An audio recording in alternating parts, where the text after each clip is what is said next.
ফ্রিজের যে double door ফ্রিজের কুলিং কয়েলটা এখানে লিক হয়েছিল, লিকটা আমি পেস্টিং করে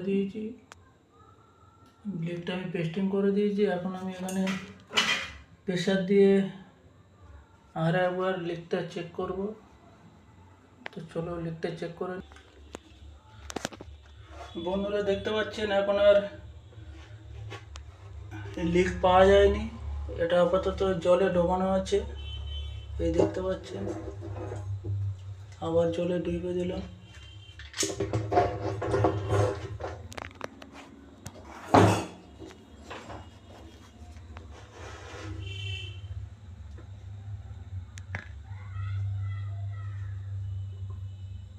তো আপাতত লিক পাওয়া যায়নি, আপাতত ঠিক আছে। এটা এখন আমরা কয়েলের অয়েল উঠেছে, কম্প্রেসারে অয়েল, এখন ওটা আমরা ফ্ল্যাশ করে নামাবো।